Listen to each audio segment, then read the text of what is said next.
Hey, this is Lynn. I'm here today to go over some lab results with you. I had a test done that was a stool test called a GI map that my naturopathic doctor ordered. And it's very comprehensive. And we met yesterday and went over the results. And my gut's a mess. So, anyways, I submitted the sample about 3 months into the carnivore diet and I felt like my gut was feeling better. So I can only assume that it was even worse before, but I was really surprised at some of the results here. Now, I had mentioned in a previous video that I wasn't feeling well and thought that I had some sort of a response or issue with some steak I ate when my husband and I went out for our anniversary. So I did see a little bit of blood tinged mucus in the stool, in the sample that I submitted. So I was not surprised when the test showed blood. So not surprised at all. But there were other results that did surprise me. And we had a long conversation about how to interpret them in the context of me being on a carnivore diet, which led to some interesting conversations. So I'm going to go over them. And I've got some cheat sheets. I've got the results on my phone. I've got a printout from my doctor kind of explaining what some of these things mean. And there's one thing that's really kind of surprising to me. So anyways, the first section is on, goes over, let's see, pathogens. So bacteria, pathogenic bacteria, parasite pathogens, viral pathogens. No problem there. So, which is interesting because I thought maybe I might have a little bit of like gastroenteritis, and these pathogens are things that actually can cause gastroenteritis, but nothing showed up. So I guess that was not the case. The next section was just testing for H. pylori, which is a bacteria that can cause ulcers in the stomach. Negative. I've been tested for that before, so I'm not surprised that came back negative. Then the next section is something called commensal or keystone bacteria. Now, these are the bacteria that are supposed to be critically important, which is why they call them keystone bacteria, the good bacteria that is supposedly essential for good intestinal health. And most of them were okay, but I ended up low in 4 areas.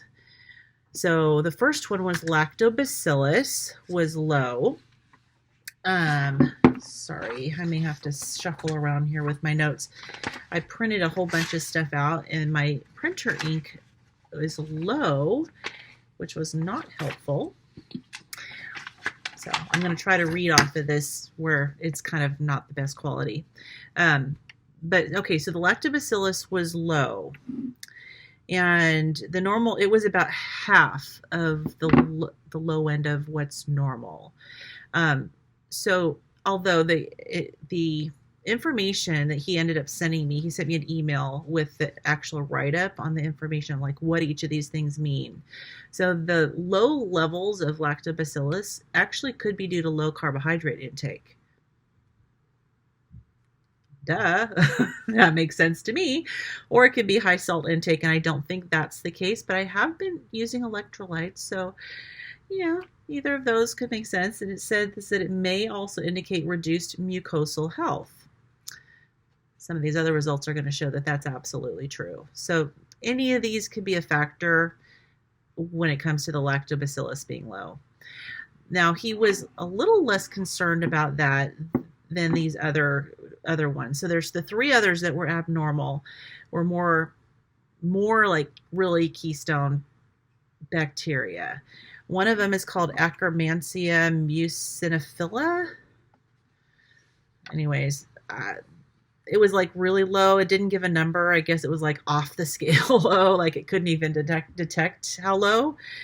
Same thing with this other one called Fecal Bacterium prosnitzi. I have no idea where that comes from. And then the Bacteriodes was low as well. All right, so what does that mean? gonna have to use my cheat sheet here. So the Akkermansia, it says here that it has to do with the mucous membrane and helps to basically promote health of the membrane, and also feeds other good bacteria. It says it generates mucus-derived sugars, metabolic products that support the growth and energy needs of other gut microbes.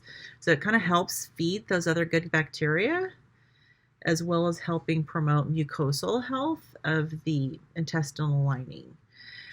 Low levels can be associated with obesity and metabolic dysfunction. Check, check. So that should not be surprising. It's low for me.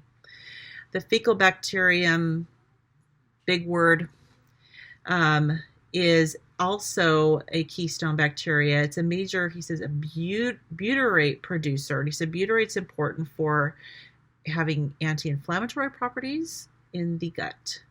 So it promotes the anti-inflammatory process, mucosal homeostasis. Reduced levels have been associated with a wide range of chronic inflammatory and autoimmune disease. Okay, now we know I have mast cell activation syndrome. Mast cells are throughout the intestine. So I don't know if this is a mast cell, like an indication that my mast cell activation syndrome is pretty flared up in my system, or there might be something else going on. But yeah, so that one also was quite low. And then the Bacteriodes is an immune modulating bacteria. So he's kind of concerned because this has to do with supporting your immune system.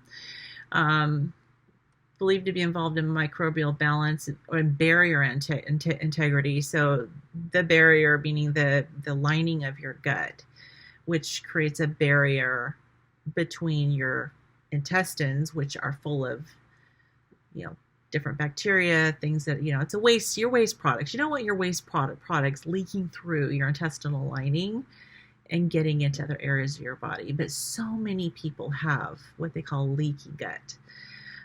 So he was concerned that this is low because this has to have to do with the barrier integrity. And then neuroimmune health. So it says low levels may contribute to reduced anti-inflammatory activity in the intestine, meaning like if it's low, you may have more trouble fighting inflammation in the intestine. So the next section, there were opportunistic or overgrowth microbes, which basically means when you don't have enough of the really good bacteria and all the good balance, these bacteria will take advantage of that, and they'll grow and they'll multiply. So I did have a little bit elevated Staphylococcus aureus. This could be due to reduced digestive capacity or intestinal inflammatory activity. And some strains can produce toxins and contribute to loose stools and diarrhea. And I haven't had either of those. He wasn't as concerned about this one because it was barely elevated. The Streptococcus species was actually a bit higher, and he was a little more concerned about that. And again, these are opportunistic bacteria. They were not the pathogenic bacteria. And we have the Streptococcus bacteria all over our bodies, and they're on our skin and our mucous membranes all throughout the body. So high levels can result from low stomach acid, proton pump inhibitor use, reduced digestive capacity, SIBO, which is small intestinal bacterial overgrowth, or constipation. Now, I'm not on a proton pump inhibitor, but I am on an H2 blocker, which is Pepcid. I use the generic for Pepcid, which is famotidine. And I am on the highest dose, which is 40 milligrams twice a day.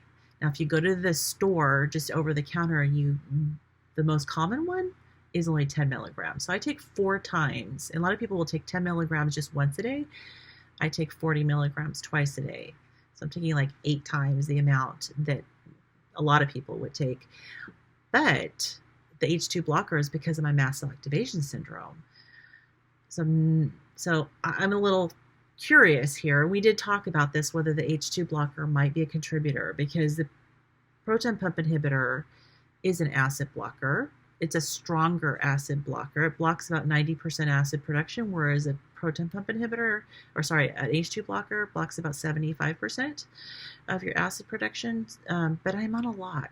So it's a possibility. It was kind of left open as there's a possibility that my H2 blocker might be contributing to why this strep bacteria is taking advantage of my bad gut environment and multiplying. Okay, then there was a Fusobacterium, which was also high. This one is most commonly found in the mouth, but is also can be found in the intestine. So this is associated with inflammatory processes as well as autoimmune conditions. So there's a theme here with some of these about it's inflammatory or autoimmune. Now, I have seen a rheumatologist. I have been tested. Now, this was quite a few years ago. I have been tested for autoimmune disease and things came back negative. That was before I got diagnosed with the mast cell activation syndrome. So it's a big question mark as to, what's causing that. Okay, so I did have blood in my stool. Now, he's made me agree to go to get a colonoscopy. So I have already reached out to a doctor, gastroenterologist from the University of Washington, and which is like probably the only local place where I haven't actually worked with the gastroenterologist. I feel kind of weird about going and seeing a gastroenterologist that I work with, like being a GI nurse. So my neighbor goes to this particular doctor and said she's really fantastic. So I'm having a referral placed and I am going to go have a colonoscopy. Now, in case you ask, no, I have not had a colonoscopy yet. And I realize I was due for one. And I'm sorry, the sun is like coming and going between clouds. And even though I've got like my lighting here, I can see already like the lighting is kind of fluctuating. So hopefully you can bear with me. It's so nice. It's been raining here for like a week. And I'm so glad we have no rain, but the sun can't figure out what it wants to do. So the lighting isn't ideal. But anyways, yeah. So I was due for my first screening colonoscopy back in 2018. So it's been 5 years. I should have had it when I was 50. So the reason why I didn't have it was basically my mom, she passed away when she was 91 back in late 2018. That was the year I was supposed to have that colonoscopy. I was caring for her. Her health was really bad. And then when she passed away, it was an extremely traumatic death. And I'm coming from being a nurse and I have dealt with death a lot and cancer and all sorts of stuff. And I was not prepared for the way she died. Nothing in nursing school, nothing in my nursing career prepared me for the way she died.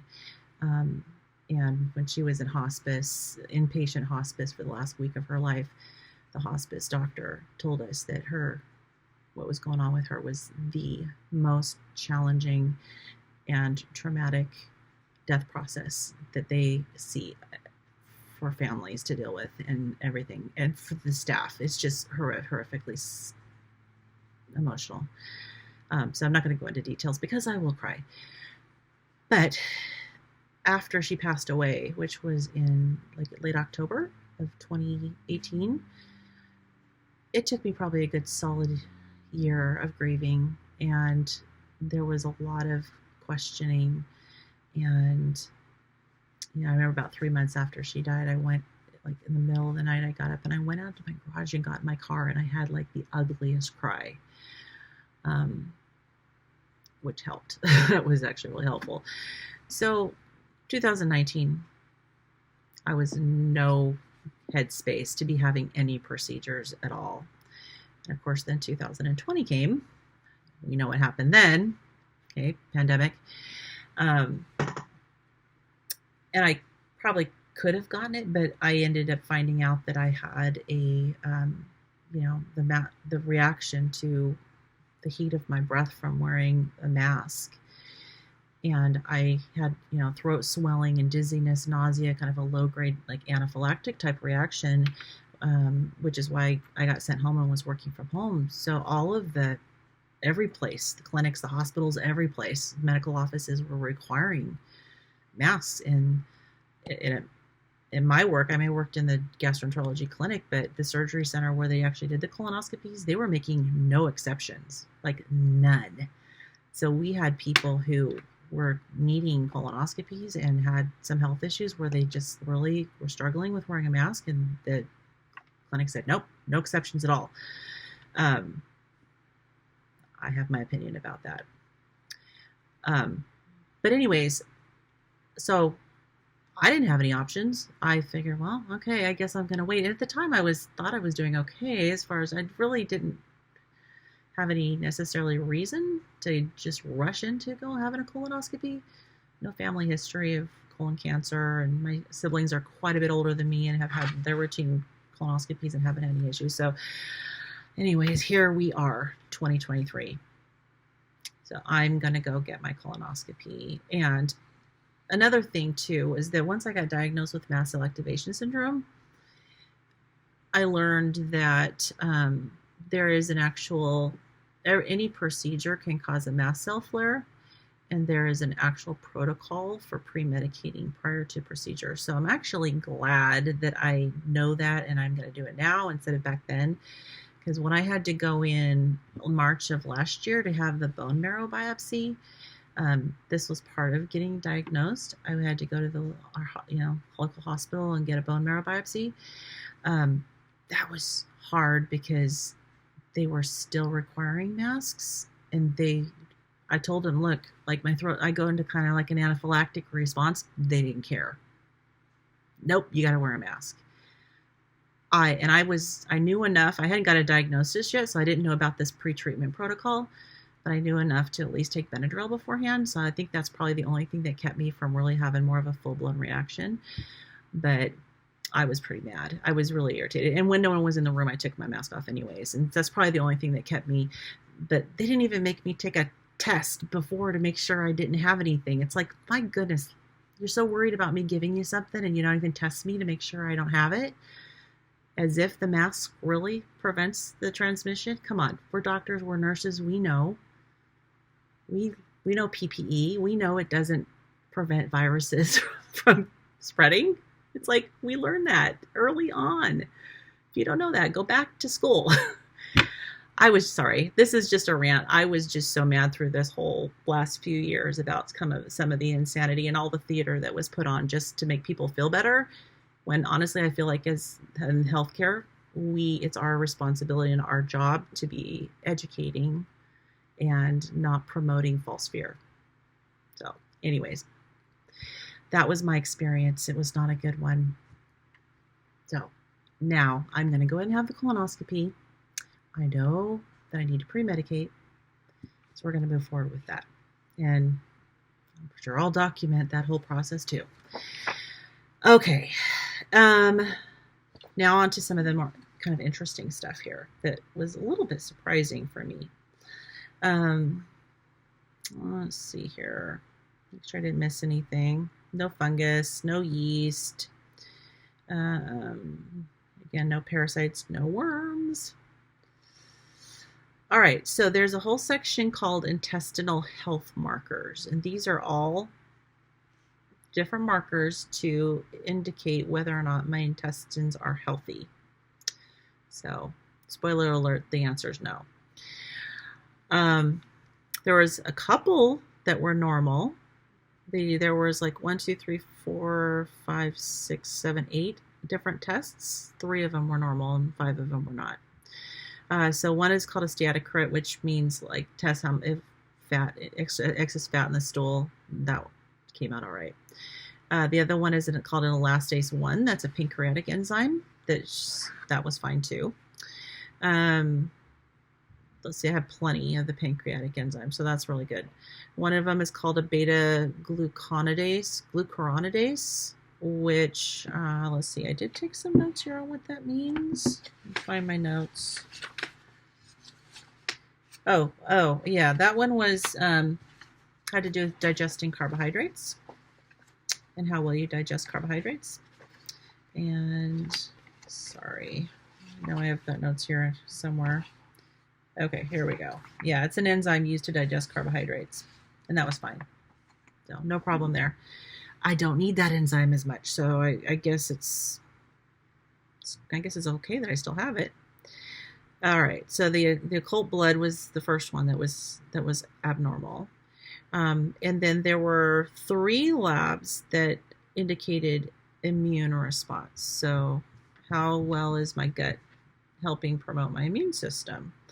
So one of them is called a Secretory IGA. All right, so I've got some notes on this as well. So the normal range is from 510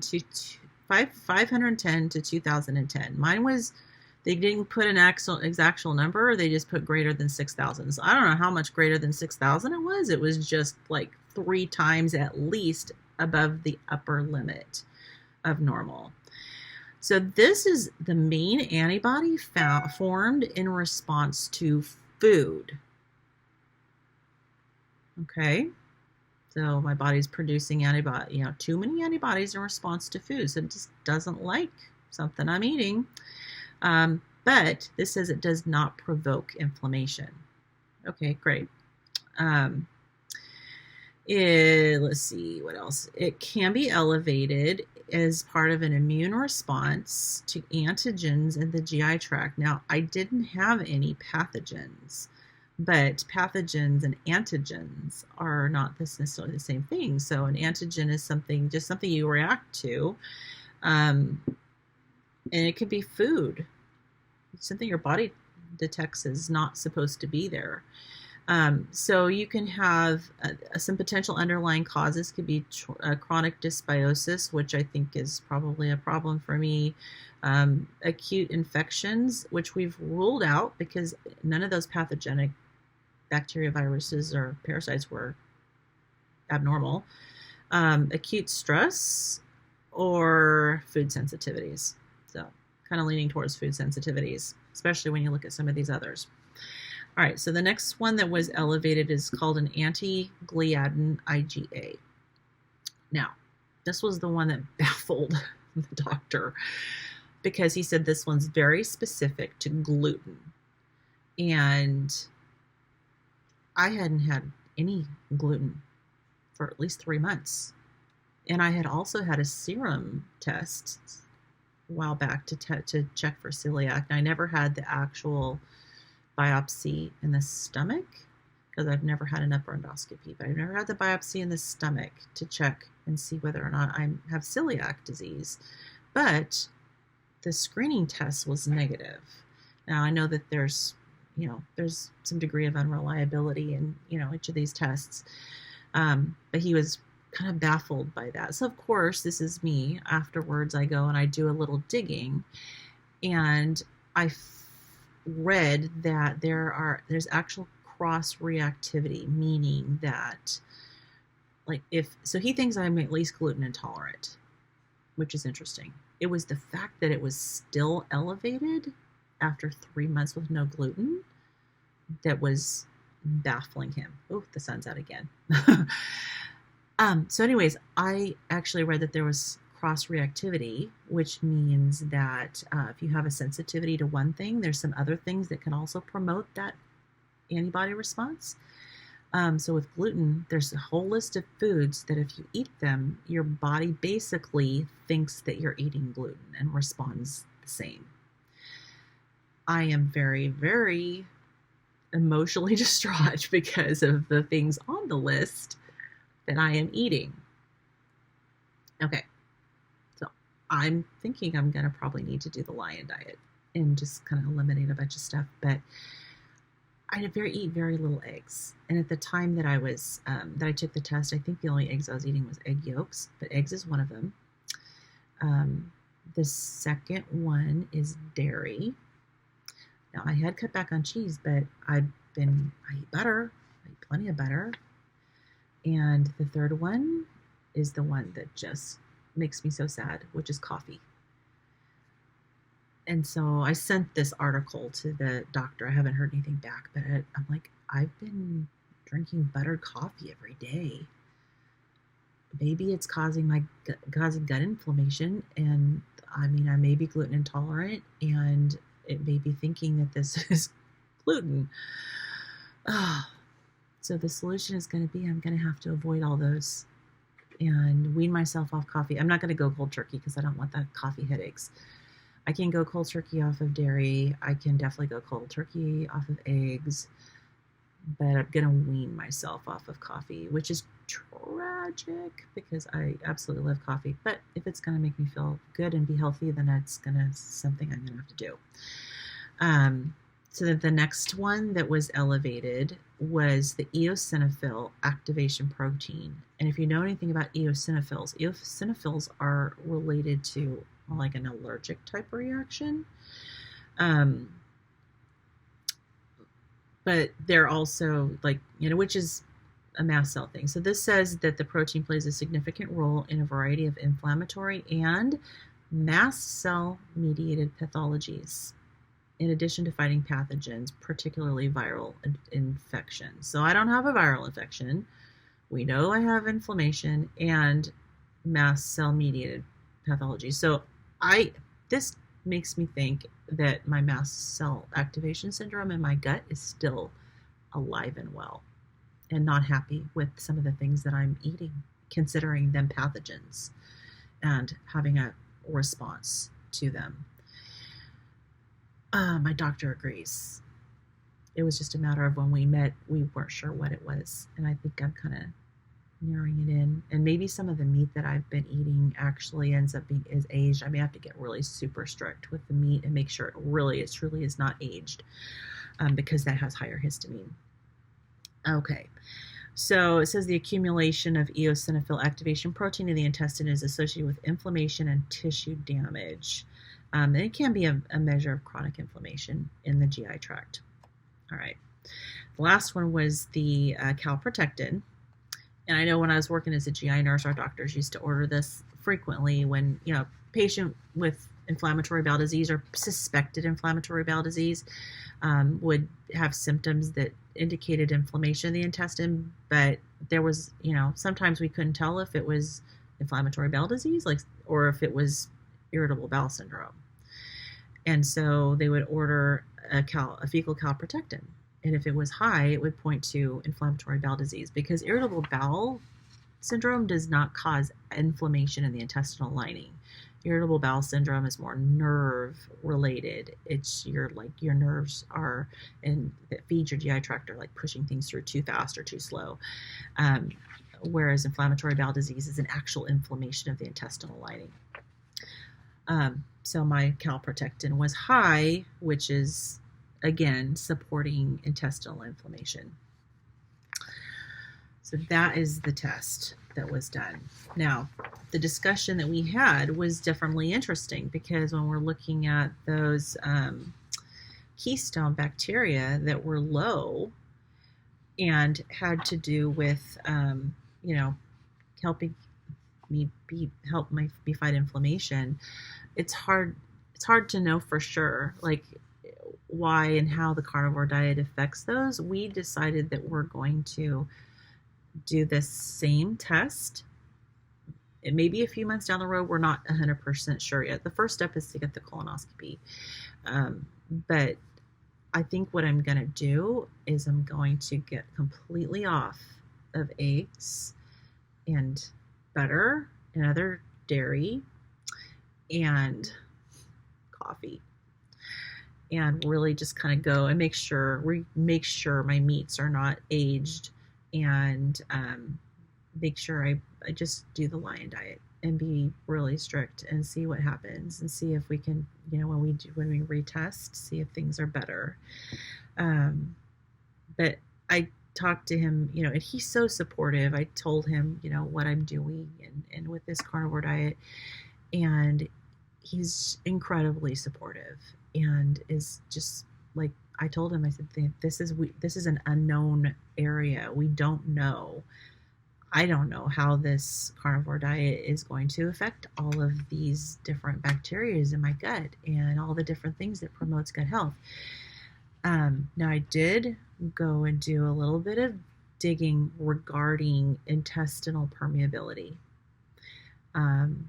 because obviously, when you want your gut to be healthy, you need to decrease your intestinal permeability. You don't want those gaps between in the cellular membrane. You need to have those like tight junctions so that nothing bad can get through and settle into your tissues and joints and cause all that body inflammation.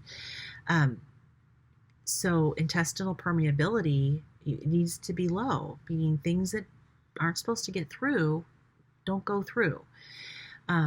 So there is a doctor, her name is Sophia Clemens. It's a Zsofia. She is not a medical doctor, she's a PhD, and she's a researcher, a neurobiologist, I believe, but she focuses on nutrition. And she's from Budapest, Hungary, and I've been really fascinated with her ever since I met with this, my doctor, and I started digging into this.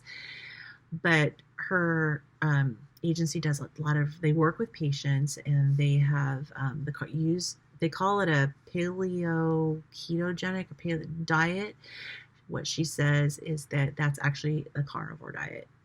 There's a couple of versions of it. There's like a really strict, and then there's one that allows for a little bit of carbs. But she said that they've been doing this research and working with these patients for like at least 10 years.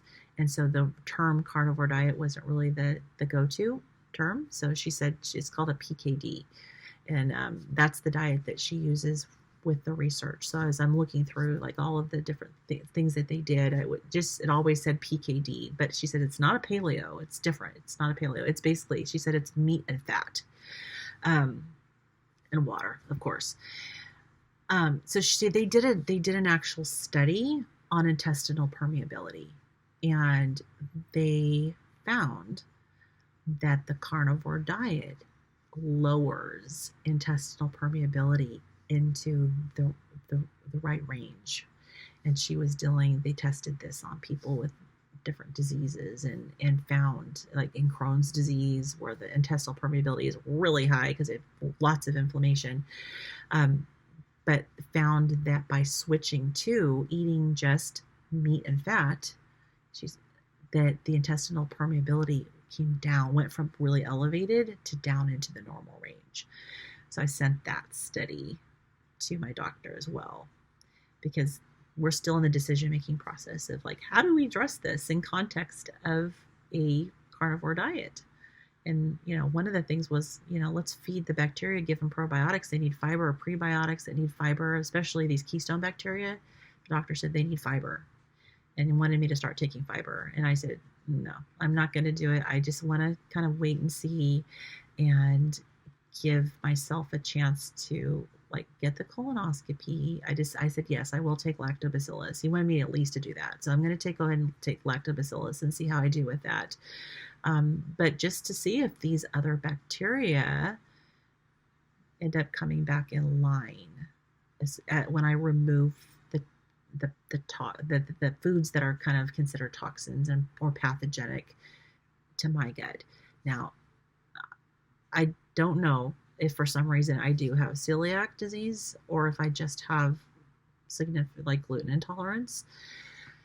I guess maybe we'll find out. Maybe the doc will end up doing a biopsy of my stomach when or my small intestine. Sorry, my small intestine when I'm going to ask to do an epiendoscopy as well. As long as I'm going to do it, let's just do it from both ends.